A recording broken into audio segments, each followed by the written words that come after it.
Ate Mario. It is a lovely day here in Christchurch. The sun is shining, and as you can see, welcome back. And if anybody's visiting for the first time, welcome. I've got this lovely book this morning. It's called Donkeys. It is written by Adelheid Daimene and Heidi Strollinger. So this is originally written in Austrian, and so it was translated in English, and my lovely wife picked it up and she brought it home with a bit of a smirk on her face. So as any good children's story, it is multi-layered. So children, enjoy. This is a story about donkeys. Hee-haw! And we know about the wonky donkey in bits and pieces.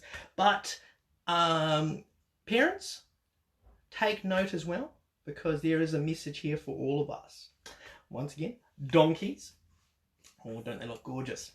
Oh, that's them. Horsing around.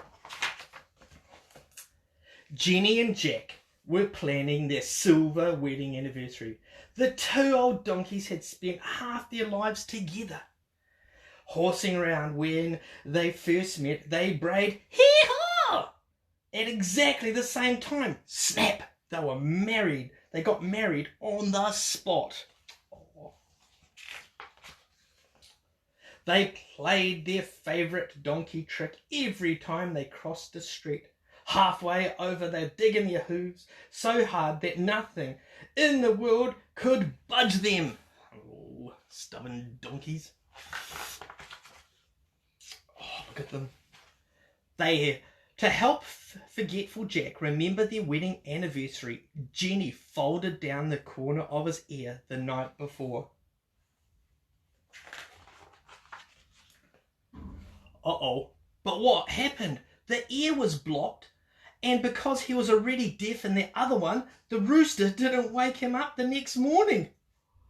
Jack slept through the clock striking 12. He slept until nightfall. Jenny was furious. She gave a terrible snort. Jack had snored away the whole special day. Uh-oh, things are going to get tricky, I think. The donkeys yelled at each other, screech-haw, screech-haw, until Jenny turned on her heels and said, I'm leaving. Now the pair had lived together so long it showed on their bodies. Jenny had a hollow on her neck from their countless hugs, while Jack had a bump in the very same place. They were a perfect fit. There's the hollow and there's the hump. What are they going to do? Jack was deeply offended. Stubborn as a mule, he said, I can find another Jenny anytime. Jenny bristled and hissed through her teeth, there are plenty of other fish in the sea. They're pretty angry at each other.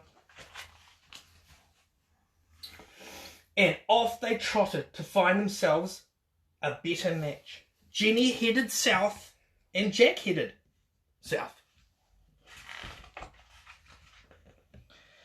In a panic, Jack came upon a spotted cow. Perhaps they would make a good pair. How do you moo? Said the cow, staring at his bump. Jack stared back at the cow's hollow. Was patched with brown. He shuddered. She horrible! Jenny met a billy goat, but he only came up to her knees, which he tickled with his beard. Ridiculous, she said to herself. He was so scrawny and small, she'd never want to act the goat with him. Jenny left him and his bleating behind. The donkeys went on searching doggedly. They chewed on the odd thistle to keep them going. Ever hopeful, they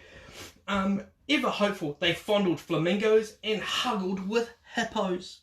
Trying to match up with a zebra, they began to see how pig-headed they'd been. Would they ever find such a perfect match as the other old donkey?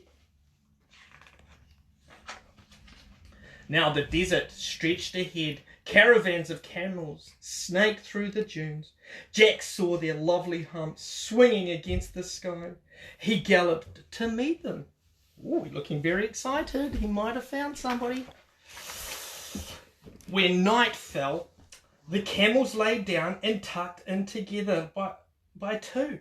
They looked like giant crabs in the sand. Oh, yep. There's their legs and their claws. But there was one camel left over. He gazed sadly at the dunes, stretching their lonely humps into the night. Oh. Jack crept up. Jenny crept up too. The camel pouted. You make such a good pair. Don't you want to sleep now? Jack harumphed. Hey-yaw!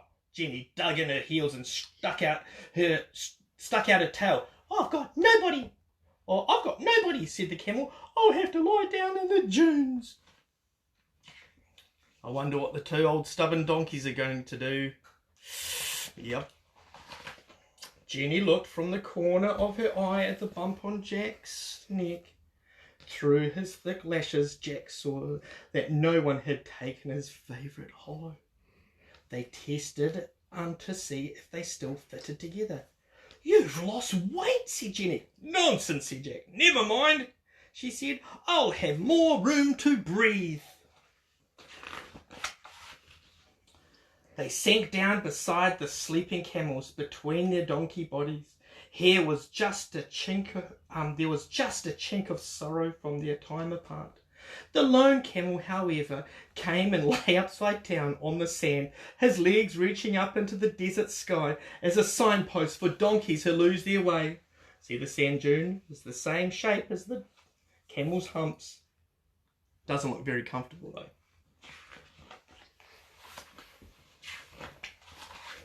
And they carried on hee-hawing. As you can see, it's a lovely book, and we're just sort of settling into our routine here, and it's just a lovely reminder as well. Sometimes we can get grumpy with each other, but we need to stick through things together. And kids, watch out for your parents, and parents, watch out for each other. And thank you very much for listening, and we'll see you tomorrow. Bye.